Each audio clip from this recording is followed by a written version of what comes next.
কিন্তু আমরা মুসলমান মুসলমান বন্ধু হতে পারিনি। মুসলমান মুসলিমদের ধারণাই হলো একটা, ক্ষমতা মানেই নির্বাচন, ক্ষমতা মানে আর নির্বাচন দিয়ে কি হওয়া, প্রধানমন্ত্রী হওয়া। আমাদের ধারণা হলো এটা, আসলে এটা না। প্রত্যেকটা প্রধানমন্ত্রী কারো না কারো হুকুমের গোলাম, তার উপরেও ক্ষমতা আছে না নেই? এই জন্য আল্লাহ মুসলিমদেরকে বললেন তোমরা ক্ষমতা তৈরি করো। কি করো? আল্লাহ মুসলিমদেরকে বললেন তোমরা ক্ষমতা তৈরি করো। আর কতকাল তোমরা এইভাবে অন্যের কাছে হাত পেতে থাকবে? বিদেশিরা কখন বাংলাদেশে সাহায্য করবে তখন আমরা পাবো, সাহায্য করবে না আমরা কিছুই পাবো না। তাই তো হয়েছে। মুসলিম রাষ্ট্রগুলোয় যতক্ষণ পর্যন্ত সাহায্য না যায় ততক্ষণ পর্যন্ত তারা কিছুই করতে পারে না। কথা ঠিক না? কিন্তু সত্যিকার যদি আপনি ইমানদার হন আর আল্লাহমুখী হন, আল্লাহ যেভাবে বলছেন আপনি যদি ওইভাবে চলেন, আল্লাহর কসম দুনিয়ার কোন মানুষের সাহায্য লাগবে না, আপনি নিজেই স্বয়ং সম্পন্ন। তার প্রমাণ আফগানিস্তান। তার প্রমাণ কি? তার প্রমাণ কি? আফগানিস্তান। আমেরিকার মতো সৈন্যবাহিনী প্লেনের চাকার ভিতরে পলায়, পাকার উপরে বসে পলায়, প্লেনের উপরে পলায়,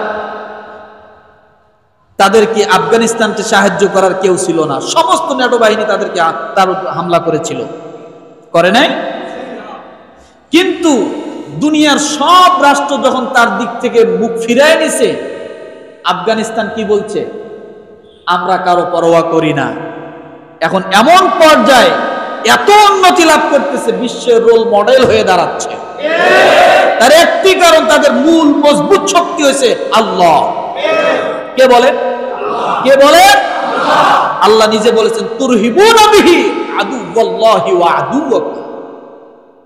তোমরা আল্লাহর শত্রুদের বিরুদ্ধে তোমরা লড়াই করো, তোমরা সজাগ থাকো, তোমাদের শত্রুদের থেকে তোমরা সজাগ থাকো। যদি আমাদের সত্যিকার যদি ঈমান থাকতো, আমরা যদি ঈমানের মজবুতে মজবুত হতে পারতাম, ভারত টু শব্দ করার সাহস পেত না। সৈন্যবাহিনী অনেক বেশি হলেই জয়লাভ করা যায় না, অনেক সৈন্য হলেই জয়লাভ করা যায় না, বিশাল বড় দেশ হলে জয়লাভ করা যায় না। যায়? এই রাশিয়া, বর্তমান রাশিয়া পৃথিবীর সবচেয়ে বড় রাষ্ট্র। এই রাশিয়া ৮ ভাগ হওয়ার পরে এত বড় রাষ্ট্র। কয় ভাগ? কয় ভাগ? ৮ ভাগ হওয়ার পরও পৃথিবীতে সবচেয়ে বড় রাষ্ট্র হলো রাশিয়া। এই ৮ ভাগ হওয়ার আগে এই রাশিয়াকে পরাজিত করেছিল এই আফগানিস্তান। ইতিহাস পড়ুন। এই আফগানিস্তান এত বড় রাষ্ট্রকে পরাজিত করেছে। সৈন্য অনেক বেশি হলেই জয়লাভ করা যায় না, তার প্রমাণ এই আফগানিস্তান দেখা যাচ্ছে, আমেরিকাকে আঙ্গুল দিয়ে দেখা যাচ্ছে। বিশ্বের অনেক রাষ্ট্র থেকে আফগানিস্তানে হামলা করা হয়েছে, সৈন্যের অভাব ছিল, মানুষের থেকে সৈন্য বেশি, তারপরও আল্লাহর শক্তি, ইমানি শক্তি তাদের কাছে ছিল। এত সৈন্য থাকার পরও তারা পলাইতে বাধ্য হয়েছে আর তারা জয়লাভ করেছে। তা ভারত আজকে অনেক বড় দেশ বলে আমাদেরকে ভয় দেখায়, অনেক সৈন্য আছে বলে আমাদেরকে ভয় দেখায়, বলে আধা ঘন্টা টিকবে না। আরে হিন্দু জাত শুনে রাখ, ৫৬,০০০ বর্গ কিলোমিটার বাংলাদেশ না? না কত? হ্যাঁ, ৫৬,০০০। যাই হোক, ধরে রাখেন মাত্র ৩৫০ বর্গ মাইলের জায়গা হলো গাজা। কত? মাত্র ৩৫০ বর্গ মাইলের জায়গা হলো গাজা। এই গাজায় ইসরায়েল একেবারে সীমানা, এপার ওপার, শুধু মাঝখানে তারের বেড়া। ইসরায়েল তো কম চেষ্টা করতেছে না, হ্যাঁ? আমেরিকা তো কম অস্ত্র দেয় নাই। যুদ্ধ কি আধা ঘন্টায় শেষ হয়েছে? ১ মাসে শেষ হয়েছে? ৬ মাসে হয়েছে? ১ বছরে হয়েছে? 7 অক্টোবর থেকে 7 অক্টোবর পার হয়ে চলে গেছে। যদি 350 বর্গ মাইলের ইমানদারের সঙ্গে লড়তে যায়, যদি 1 বছর লাগে, 1 লক্ষের উপরে যে বর্গ মাইল, সেই বর্গ মাইলে তুমি আসো, তুমি সৈন্যবাহিনীতে ভয় করে না, ভুলে সাজ হয়ে যাবা। এটা মুসলমান জাতি, এটা মুসলমান জাতি। 40,000 সৈন্যের সঙ্গে পারতেছে না, 1 বছর লেগে গেল আমেরিকার ইসরায়েলের। আর তুমি ভারতের অনেক বড় রাষ্ট্র ভয় দেখাও, বিশাল বড় রাষ্ট্র, বাংলাদেশ আধা ঘন্টা টিকবে না। কোথায় পাইছো? নেংটি ছাড়া আর কিচ্ছু নেই তোমাদের, সুতে ছাড়া আর কিছু নেই তোমাদের। আর আমাদের সুতে লাগে না, কোমর ভাবে বাঁধা লাগে না, খালি কপালটা জমিনে ঠেক দিলেই হয়। রাগ করলেন? ভয় পাবো আমরা? কিসের ভয় পাবো? কোনো ভয় নাই। নিজের থেকে প্রস্তুত হন। কারণ আজকে 17 কোটি 18 কোটি মুসলমান বা 18 কোটি মানুষ দেশে, যে সময় মাত্র 6 কোটি 7 কোটি মানুষ ছিল, এত অস্ত্র ছিল না, এত কিছু ছিল না, সেই সময় যদি 9 মাস যুদ্ধ করে যদি দেশটা স্বাধীন করতে পারে 17 কোটি মুসলমান, ভারতের থেকে আমরা স্বাধীন হতে পারবো না? কিসের ভয় করে? আজকের এত বছর পরে এসে আমাদেরকে ভয় দেখায়। আলু দিবে না, পেঁয়াজ দিবে না, অমুক দিবে না, তমুক দিবে না। আলু পেঁয়াজ না খায় মরে যাব? মরে যাব? 120 টাকা আলু কেজি, তাও তো খাওয়া হচ্ছে, বন্ধ হচ্ছে না তো? বন্ধ হয়েছে? খাইতেছে। বলি মুসলমান, সজাগ থাকতে হবে। আল্লাহ সজাগ থাকতে বলছেন সূরা আনফালের 60 নম্বর আয়াত। কি থাকতে বলছেন? সজাগ থাকতে হবে। আর নিজেদেরকে স্বাবলম্বী করতে হবে। আমরা লেখাপড়া করি, বাপমার একটা চিন্তা থাকে, আমার ছেলেকে লেখাপড়া করাবো, ইঞ্জিনিয়ার বানাবো, চাকরি করবে, বিয়ে শাদী করবে, এগুলা। আর তারা ছোট থেকে ছোট, আপনা থেকে আপনা, তারা সকলেই উদ্যোক্তা হয়ে যায়। আপনি চীনের দিকে তাকান, চীনের দিকে তাকান, এমন কোন জিনিস নাই যে তারা নকল করতেছে। কি কথা ঠিক না? চীন যদি না থাকতো, আমরা যে জিনিসগুলো ব্যবহার করি, মোবাইল যা কিছু ব্যবহার করতেছেন, সব তো চীনের, তাই না? এমন কোন জিনিস নাই তারা করতেছে না। এগুলা করার কারণে, উদ্যোক্তা হওয়ার কারণে চীন আজকে বিশাল শক্তিশালী। চীন আজকে কি বিশাল শক্তিশালী। তাহলে বোঝা গেল, যে কোনো জিনিস উদ্ভাবনের মাধ্যমে, শিল্প কলকারখানার মাধ্যমে মানুষ শক্তিশালী হয়। ক্ষমতাবান হতে গেলে টাকার দরকার। আর অর্থের উৎস যতক্ষণ পর্যন্ত নতুন করে না হবে, নির্মাণাধীন না হবে, ততক্ষণ পর্যন্ত পরাধীন গোলামি চাকরি করে সেটা সম্ভব নয়। এই জন্য আমার ভাইরা, হযরত সুলাইমান আলাইহিস সালাতু ওয়াস সালাম একজন নবী হয়ে আল্লাহর কাছে দোয়া করলেন, ক্বালা রাব্বি গফিরলি ওয়াহাবলি মুলকান লা ইয়ানবাগি লিআহাদিন মিন বা'দি ইন্নাকা আনতাল ওয়াহ্হাব। সুলাইমান আলাইহিস সালাম কি চাইছে দেখছেন? সুলাইমান আলাইহিস সালাম বলে, আল্লাহ তুমি আমাকে দুনিয়ার যত বড় রাজত্ব আছে সব আমাকে দাও, আমাকে এমন রাজত্ব দিবা, আমাকে যে রাজত্ব দিবা আমার মতো আর কাউকে যেন দেওয়া না হয়। সুলাইমান আলাইহিস সালাম কি চাইলেন? আখিরাত। কথা বলেন না? বলছে আল্লাহ আমার জান্নাত দাও। কি চাইলো বলেন তো? সূরা সাদ। কোন সূরা? ইয়াসিন সূরার পরের সূরাটা না, তারপরের সূরাটা, সূরা সাফফাতের পরের সূরা, সূরা সাদ, আয়াত নাম্বার 35। সুলাইমান একজন নবী হয়ে বলেন, আল্লাহ আমার দুনিয়া দাও, এমন দুনিয়া দিবা যে দুনিয়া আর পৃথিবীর কেউ যেন না পায়। সুলাইমান কে ছিল? নবী। নবী হয়ে কি চাইল? দুনিয়া চাইল। মুলকাল্লা ইয়ানবাগি লিআহাদিন মিন বাদি, শুধু আমি একাই এই ক্ষমতার রাজত্ব থাকবো, আহাদিন মিন বাদি, আমার পরে আর কোনো জন এই রাজত্ব কাউকে দেওয়া না হয়, এত বড় ক্ষমতা যেন কাউকে দেওয়া না হয়। চিন্তা করা যায় যে নবী হয়ে এই কথা কেন বললেন? ও মুসলমান, দুনিয়া যদি আপনার কাছে আসে আর সেটা যদি আপনি সঠিকভাবে ব্যবহার করতে পারেন, দুনিয়াটা হবে আপনার জন্য আখিরাত। কত বড় ক্ষমতাধর ছিল সুলাইমান। আদম আলাইহিস সালামের কথা বলছিলাম যে আদম আলাইহিস সালামের সামনে সবাইকে দেখানো হয়েছিল, বলছিলাম না শুরুতে? আদম আলাইহিস সালামের সঙ্গে সকলকে যখন উপস্থিত করা হলো তার সামনে, আপনার নাম আমার নাম আদম আলাইহিস সালাম জানে, সুবহানাল্লাহ বলেন। আপনার নাম আমার নাম, আমার পরে যারা জন্মগ্রহণ করবে দুনিয়া ধ্বংস হওয়ার আগ পর্যন্ত শেষ মানুষটার নামও আদম আলাইহিস সালাম জানে। তো সকলকে যখন আদম আলাইহিস সালামের সামনে আনলেন, আর আনার পর আল্লাহ যখন তাদের নামগুলো জানায় দিলেন, আদম আলাইহিস সালাম দেখে যে এই সব মানুষের মধ্যে একজন খালি মাথা উঁচু করে, এরকম হাত নাড়ে। আদম আলাইহিস সালাম আল্লাহকে ডাক দিয়ে বলে, আল্লাহ ওই লোকটা কেরা? সবাই একরকম, এই আলাদা দেখি একাই ব্যতিক্রম, খালি খুব লাড়াচাড়া করতেছে।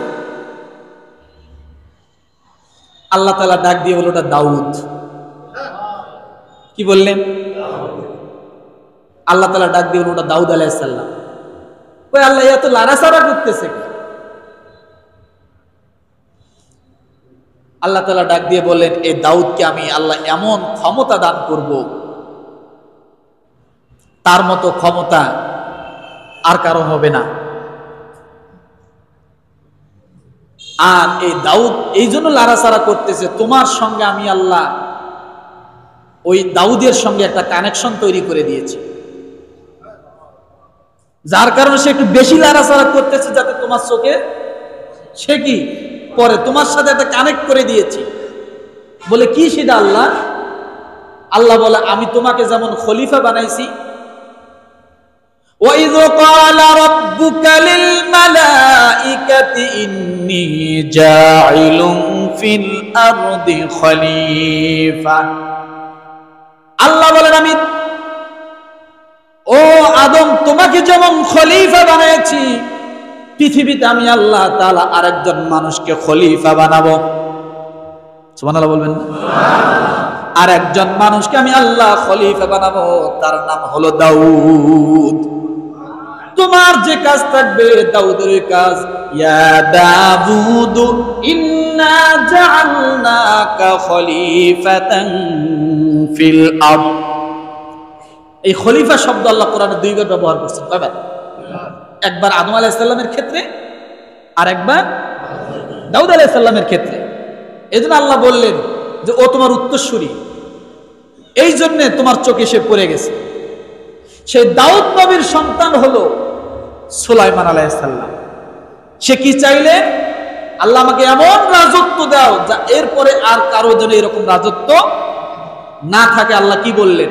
সঙ্গে সঙ্গে আল্লাহ বললেন, ফাসাখখারনা লাহুর রিহা তাজরি বিআমরিহি রুখাআন হাইসু ওয়াসার। সুতরাং সে এই দোয়া করার পর আমি তাকে কি ক্ষমতা দিলাম দেখো। এই মানুষ যখনই বলছে আমাকে দুনিয়া দাও, আমাকে এমন ক্ষমতা দাও যে আর কারো এরকম ক্ষমতা না থাকে, আমি আল্লাহ তাকে সঙ্গে সঙ্গে বাতাস তার অধীন করে দিলাম। কি অধীন করে দিলাম? বাতাস। পৃথিবীর কোন বিজ্ঞান বৈজ্ঞানিকের, সমস্ত বিজ্ঞান বৈজ্ঞানিকের মগজ যদি একজনের মাথায় ঢুকিয়ে দেওয়া হয়, আর যদি কালবৈশাখী ঝড় শুরু হয়ে যায়, সমস্ত বিজ্ঞানীকে যদি বলা হয় এই কালবৈশাখী ঝড়কে ঠেকাও, পারবে কেউ? পারবে কেউ? সারা দুনিয়ার সব কামান যদি কালবৈশাখী ঝড়ের দিকে ফিট করে গোলা শুরু করে দেয়, গোলা বর্ষণ শুরু করে, কালবৈশাখী ঝড়ের কি ক্ষতি হবে? এই বাতাসের কি ক্ষতি হবে? আর বাতাসের কিছুই করা লাগে না, যেদিক দিয়ে যায় দমড়ে মসলে একেবারে চুরমার করে মাটিতে নিষ্পেষিত করে দিয়ে যায়। 200 ফিট টিবল গাড়া পাইপ হাতে তুলে নিয়ে অন্য জায়গায় ফালাইয়া দিয়ে যায়। আনাম নারিকেল গাছ উঠাই নিয়ে যায় আরেক গ্রামে ফালায় দেয়। তাহলে বাতাস সারা পৃথিবীর সমস্ত বিজ্ঞান বৈজ্ঞানিকের চেষ্টায় যত অস্ত্র তৈরি হয়েছে তার থেকেও শক্তিধর কিনা? শক্তিধর কিনা? দাও। সুলাইমান আলাইহিস সালাম বললেন, আমাকে ওই শক্তিটাই দাও। সুবহানাল্লাহ, সুবহানাল্লাহ, আরো জোরে বলেন সুবহানাল্লাহ। সুলাইমান আলাইহিস সালাম বললেন, ওকে আমাকে দাও, ওরা আমার দরকার, ওই শক্তিটা আমার হাতে দাও। আল্লাহ বলেন, যা দিয়ে দিলাম। এখন বাতাস নিয়ন্ত্রণ হয়ে গেল। সুলাইমান আলাইহিস সালাম বাতাসকে ডাক দিয়ে বলে, বাতাস আমি আমেরিকা যাব। কই ওঠেন খালি। কুরসিতে বসার সাথে বাতাস উড়ে নিয়ে যায়। বলার সময় নেই এগুলা। তা আল্লাহ শক্তি দিলে এরকম হয়, আপনি কল্পনাও করতে পারবেন না। আল্লাহ সাহায্য যদি থাকে আপনার চোখে ধরা পড়বে না, আল্লাহ সাহায্য ওইভাবে আসবে। কথা ঠিক না? এই জন্য বলি মুসলমানকে ইমানদার হতে হবে, শক্তিশালী হতে হবে, ক্ষমতাবান হতে হবে। ব্রিটিশরা মুসলমানদেরকে একবারে গোলাম বানায় দিয়ে গেছে। আমরা শুধু টাকা খরচ করতে জানি, বিদেশিরা কিন্তু আমাদের মধ্যে এত টাকা খরচ করে না, ইনকাম তুলনায় এত খরচ করে না। তারা চা বাসায় বানায়া খায়, আর আমরা চা যায় চায়ের দোকানে খাই। বাংলাদেশের মতো চায়ের দোকান এত মনে হয় অন্য কোনো দেশে আছে কিনা সন্দেহ। রাগ করলে? এটা শিখাইছে কে? ব্রিটিশরা। চা একদিন খাওয়ায় মজা দিয়ে শিখাই গেছে। ভাত নাই, সারাদিন না খাইয়ে চা খাইছে 5টা। আছে না? নাই? টাকা কেমনে খরচ হবে সব পথগুলো তারা করে দিয়ে গেছে। আমরা কেমনে উন্নতি করতে পারবো না সব পথ ব্রিটিশরা করে দিয়ে গেছে। কারণ তারা জানে মুসলমান এমন এক জাতি, এদেরকে সারা জীবন হাত পাতানো যদি না রাখতে পারে, এরা যদি একবার উপরে ওঠে এদেরকে দমায় রাখা যাবে না। কিন্তু আল্লাহ দেখেন সমস্ত সম্পদগুলো মুসলিমদেরকে দান করেছেন। স্বর্ণের খনি বলেন, তেলের খনি বলেন, আপনি কয়লা খনি বলেন, লোহার খনি বলেন, সমস্ত ইউরেনিয়াম খনি বলেন, সমস্ত খনিগুলো আল্লাহ কাদেরকে দিয়েছেন? মুসলমানদেরকে। দুর্ভাগ্যের বিষয় এ জাতি আমরা গোলামি হাল ছাড়তে পারি না, যার কারণে আমরা বার করতে পারি না। অন্যরা এগুলো রিসার্চ করে করে বড় বড় উদ্যোক্তা হয়ে তারা এসে এগুলো বাইর করে দিয়ে তারা নিয়ে যাচ্ছে।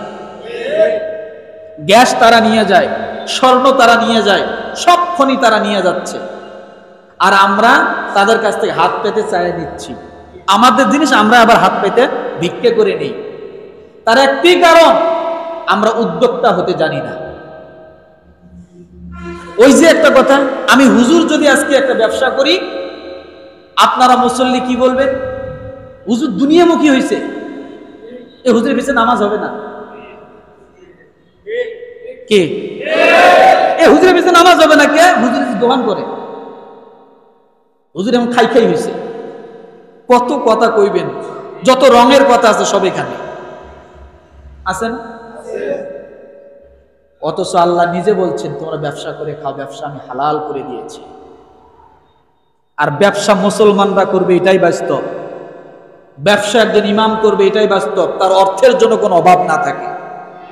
ওই আল্লাহু আকবার বলে ডাব্বা হয়ে দাঁড়ায়া যদি ইমাম সাহেব চিন্তা করে যে কালকে খামু কি, এই চিন্তা যদি করে, 4 রাকাতের নামাজের জায়গা 3 রাকাতে তো বসবেই,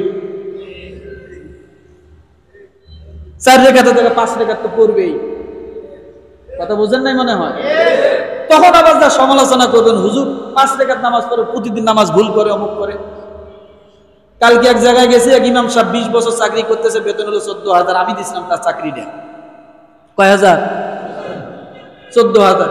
একটা দোকান দিছিল পাশে, কমিটির ঘুতে ঘুতিতে দোকান টোকান সব ফালায় থুয়ে এখন সেই 14,000 নিয়ে বসে আছে। আমি যা কমিটিদেরকে কালকে ধরলাম, যে লোকটারে দিলাম আপনারা ভালো মনে করে আপনারা কি করছেন, 20 বছরে তার বেতন 14,000, বছরে 1,000 করে বাড়লেও তো 20,000 হওয়ার কথা, 500 করে বাড়লেও তো 7,000 বাড়ার কথা, তাহলে বেতন ছিল কত? কয় হুজুর এত টানা খাসা করি, 2-1টা লোকের জন্য পারি না। তো 2-1টা লোক সব জায়গায় থাকে, সমালোচনাকারী 2-1টা শব্দ থাকবে। মুসলমান যখনই ভালো কিছু করার জন্য সামনে অগ্রসর হয়, হিন্দুরা টেনে নামাবে না, মুসলমান টেনে নামাবে। আজকে আমরা কেন জানেন? আজকে আমার ভাই যদি একটা বড় অফিসার হয়, আমার ভাই চিন্তা করে আর গ্রামের জন্য কেউ অফিসার না হয়। একজন গ্রামে যদি বড় ডাক্তার থাকে, সে কোনোদিন ওই চাবে না ওই গ্রামে আর একটা বড় ডাক্তার হোক। এই হিংসাটা আছে আমাদের ভিতরে। আমার পাশে এক ভাই যদি ভালো ব্যবসা করে, তার ব্যবসা কেমনে ধ্বংস করা যাবে আরেক মুসলমান সে চেষ্টা করে। আর বিধর্মীরা কি করে জানেন? আমার পাশে একটা দোকান দিছে, তাকে কিভাবে সহযোগিতা করা যায়, পরামর্শ দেওয়া যায় ভালো কিছু করার জন্য, সেও করুক আমিও করি। কিন্তু হিংসা সবচাইতে বেশি কাজ করে আমাদের ভিতরে, যার কারণে আমরা সামনে অগ্রসর হতে পারি না। গ্রামের একটা ভালো ছেলে ভালো চাকরি করে, পুরো গ্রাম মিলে লাগছে ছেলেটার পিছনে, নাই নাই। এই কারণে তো আমাদের আজকে এই অবস্থা, হাত পাতা জাতি। আজকে আপনার গ্রামে ভালো একজন চাকরিজীবী হবে, সে যদি গ্রামের আরো 100 ছেলেকে ভালো চাকরি দেয়, গ্রামটা সচ্ছল হবে, হবে না? হবে। কিন্তু এটা কিন্তু আমরা করি না। অনেক প্রমাণ আছে আমার কাছে, অনেক প্রমাণ আছে।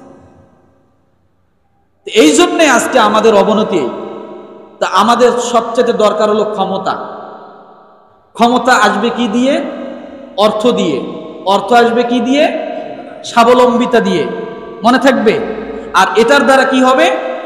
দুনিয়ায় ইসলাম প্রচার হবে, আল্লাহর দ্বীন প্রচার হবে, আমরা আরো শক্তিশালী হব। আমাদের এই সমস্ত দুনিয়াটা হবে আখিরাতমুখী, মনে থাকবে। আল্লাহ তাআলা আমাদের সকলকে নিজের ঈমানী চেতনা থেকে উদ্যোক্তা হওয়ার জন্য তৌফিক দান করুক। আমিন।